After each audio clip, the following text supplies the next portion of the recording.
Are you wondering what questions you should ask your financial planner or investment professional?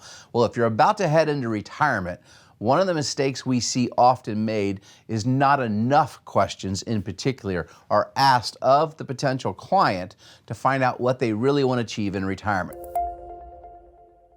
So today we're going to focus on 3 questions that we find are often not asked or answered in this equation, and we think it's critical so that you can enjoy a successful retirement. So what's the first question? Well, have you addressed your bucket list? Have you had a discussion on what you'd like to accomplish now that you are in retirement? You know, there was a great movie put out a few years back with 2 wonderful actors, Morgan Freeman and Jack Nicholson, where they came up with this crazy bucket list of 50 things to accomplish, and they knocked it out. Now, most people, frankly, are not going to have such an exotic list, and there's certainly probably not going to be 50 items on the bucket list. But when we find out as independent fiduciary advisors and know how to ask the right questions, that most clients have 3 to 5 key things that they really do want to accomplish in retirement.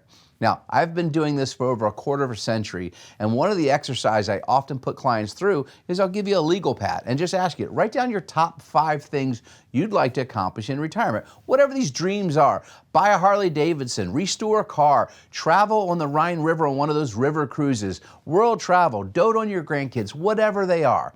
And often, if I have a married couple, they'll each write down their top 5 lists, and when we compare, 2 or 3 on the same list, but in different order. But often number 4 and 5 are items they have not even discussed with their partner. Do you think that this could create some budgetary constraints or problems in retirement? So you're going to want to address these bucket list items earlier. And if you're working with a competent professional, they're going to show you if they're achievable and actually encourage you to do them. Now that brings us to our second question. Have you set up a budget for your retirement? We don't think you need to live off of a spreadsheet every month and count every penny, but do you understand realistically what an inflation-adjusted income plan looks like so that you can know how much income you can comfortably spend each and every year in retirement without worrying about running out of money? Now, this can be accomplished in a myriad of ways, but what we often find is most people do these old-fashioned Monte Carlo simulations showing that your portfolio is going to grow every year, which it typically won't, and they show that you're going to spend more money every year all the way through the end of your life. In reality, that's not how it works. You see, we want to front-load your budget, especially when we talked about those bucket list items. We think that you can spend more money in the first 10 years of retirement than you will in the next 10 or the last 10. And the typical retirement in America is about 24 years in length. We are typically planning for at least 3 decades of retirement when we're factoring all these different factors, healthcare expenditures, etc. But why not let you know if it's okay to spend a little bit more in those early years of retirement? We refer to it from our good friend David Bach. He quoted this in his book.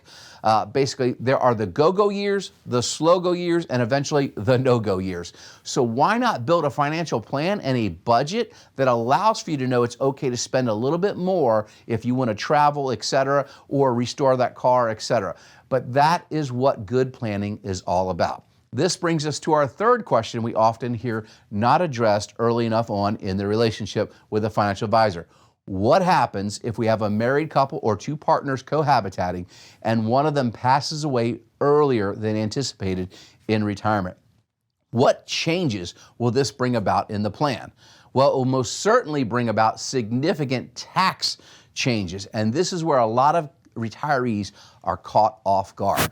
You see, if you've been living on an income source, you're going to have guaranteed income in retirement and non-guaranteed. Guaranteed is typically if you're blessed to have a pension, that's great.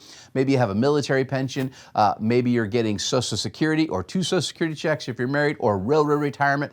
And then you're going to be pulling income from your savings accounts, your retirement accounts. And these distributions, depending on what type of accounts they're in, are most likely going to be taxable. Well, we have to build out not only the income plan, but how it will be taxed. And unfortunately, if we lose a spouse early, we're going to lose some of the guaranteed income. Typically, we're going to lose the smaller Social Security check, but the rest of the income is usually still going to apply in some fashion. Even if you have a pension, you may be getting a reduced pension. Every situation, of course, is different.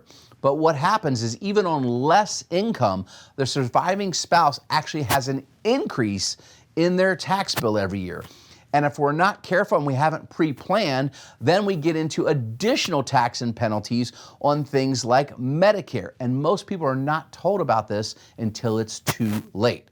Don't make the mistake of not having a pre-built out plan that allows you to knock out your bucket list, understand comfortably how much income you can spend early in retirement and late, covers all the factors like long-term care, etc., and then contemplates all the what-if scenarios. What if we both live past 100? What if one of you passes away early? What if we both die early? What happens to our assets? Do they go to who we want, our kids, charities, etc.? All this and more is how you build a complex financial plan for retirement. If you think what we've talked about today means it might make sense to just jump on our calendar for a 15-minute discovery call, just click the link below and we'll be happy to have that discovery call, no obligation, and share with you some of the wisdom we've had over helping retire 2,500 different couples. God bless. David Brooks, Retire Smart.